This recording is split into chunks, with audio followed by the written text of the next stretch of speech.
एक टेम्पू चालक से मुखिया तक का सफर करने वाले अर्कपुर पंचायत के वर्तमान मुखिया अमरनाथ राम जी हमारे साथ लाइव पर बने हुए हैं। आइए मिलते हैं इनसे और जानते हैं इनके उन तमाम कार्यों के बारे में कि एक टेम्पू चालक से जनता ने इनको मुखिया कैसे बनाया और वर्तमान में जो इनका विकास का सफर है वो कैसा रहा पंचायत में। तो स्वागत है आपका डेली लाइव न्यूज चैनल में। जी, आपको भी हमारे तरफ से स्वागत है, आपको धन्यवाद है।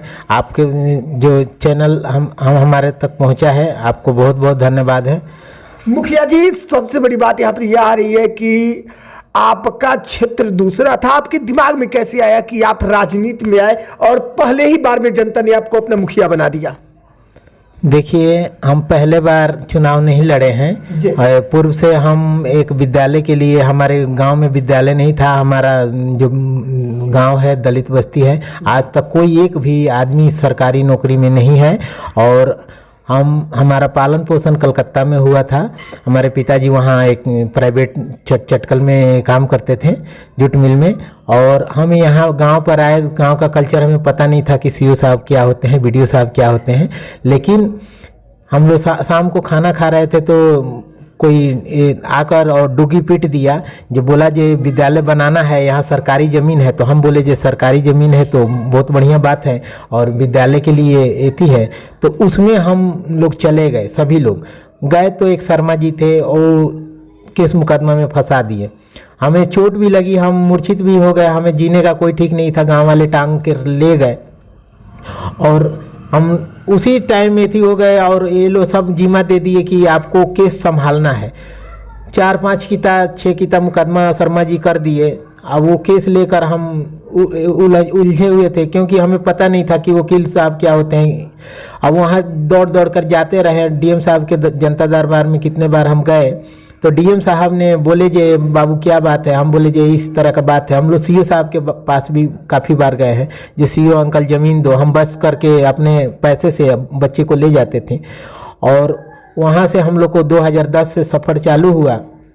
हाँ, पहला चुनाव में हम 2011-12 में हम चुनाव लड़े। उसमें 350 वोट आया था और उसके बाद हम सोचे जे भाई जनता हमें कुछ नहीं तो 350 हमारी जनता है ना। तो जनता को बहुत बहुत धन्यवाद। और 350 वोट आया था। उस टाइम हम 4-5वें नंबर पर थे और अपना संघर्ष जारी रखे। और कोरोना काल में हमें टेम्पू प्राप्त हुआ था, जो लोकसभा जो पिछला जो बीता था उसमें मुख्यमंत्री के द्वारा चलाया गया योजना, मुख्यमंत्री ग्राम परिवहन योजना, उसमें हमें प्राप्त हुआ। वो हमें प्राप्त हुआ तो हम चला रहे थे तो चुनाव का घोषणा हो गया जो मुखिया चुनाव इति करना है, और वो भी SC/ST था ही। तो हम कोरोना काल में चले आए। उसके बाद टल गया, चुनाव टल गया। तो हम कोरोना काल में अपना चला कर आज सबको वैक्सीन दिलवाते रहे। दरौली अगर पता चलता था तो 10 आदमी को बैठाते थे अपने टेम्पो पर, वहाँ ले जाकर वैक्सीन दिलवा देते थे। मैरवा, दोन, सिवान, जहाँ भी कैंप लगता था आप वैक्सीन लगवाने का काम करते थे और कोरोना मुक्त भारत बनाने का प्रयास करते थे। जी, हमें जितना हमारा सोच था, हम सोच रहे हैं जो बीमारी से सब लोग ग्रसित तो हो जाएंगे तो ठीक नहीं होगा। और जो हमें संपर्क में आया उनको हम कोरोना काल में अपना एथी दिलवाए। पत्नी पूछती थी कि टेम्पो चला रहे हैं, पैसा क्या हुआ? तो हम बोले जो कोरोना काल में चल नहीं रहा, लेकिन वो हम एथी कर रहे थे जो जनता का हम सेवा कर। बिल्कुल। और स्कूल का जो लड़ाई था वो जारी ही था और उसी में जनता हमें इस बार मौका दी है और जनता के विश्वास को हम कायम रखेंगे और सोच रहे हैं जो जनता जो हमसे अपेक्षा रखी है उसका अपेक्षा हम पूरा करेंगे। काफी संघर्षों के बाद आप मुखिया बने हैं। मुखिया बनने के बाद जो आपका विकास का सफर रहा अर्कपुर पंचायत के लिए, वो कैसा है अब तक? देखिए, पहले सरकार जो ना कोई काम करने के लिए थी करती थी तो पहले पैसा देती थी।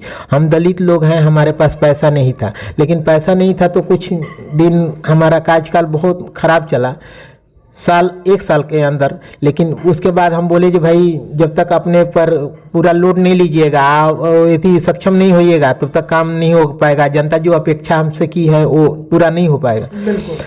हम कहीं से किसी से आदमी से सेट करके 10 लाख 15 लाख 5 लाख रुपए लेकर ब्याज पर और हम काम करा रहे हैं और उसके बाद जो भी पेमेंट हो रहा है हम उनको एती कर रहे हैं। तो आपने अपने नेतृत्व में कौन कौन से विकास कार्यों को अर्कपुर के धरातल पर उतारने का प्रयास किया और आपने उतारा भी है?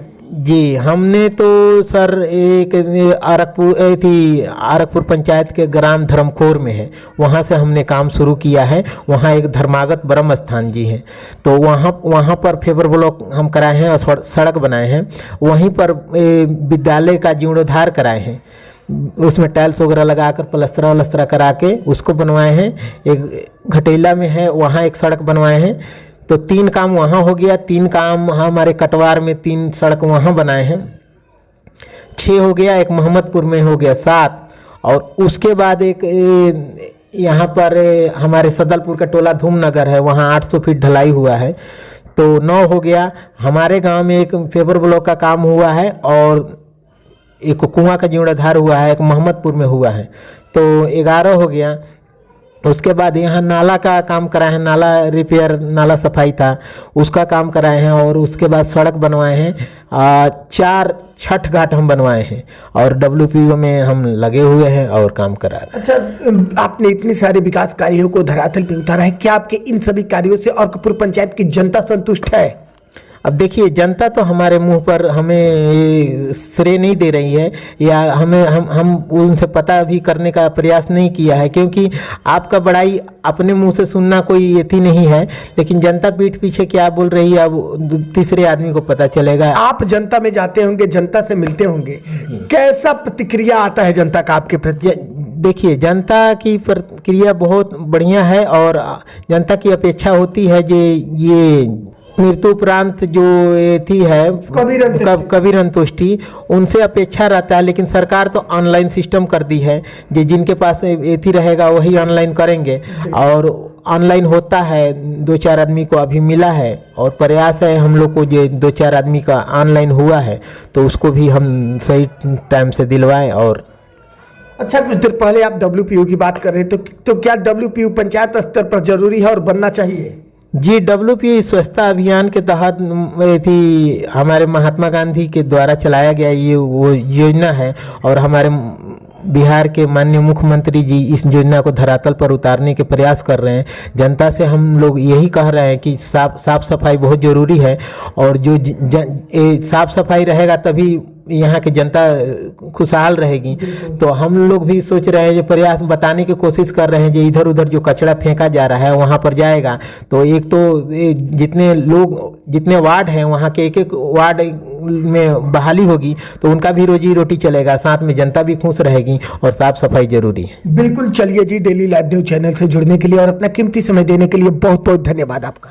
जी, आपको भी हमारे तरफ से आपको भी धन्यवाद, और जितने हमारे श्रोता बंधु देख रहे हैं उनको भी हमारे तरफ से धन्यवाद।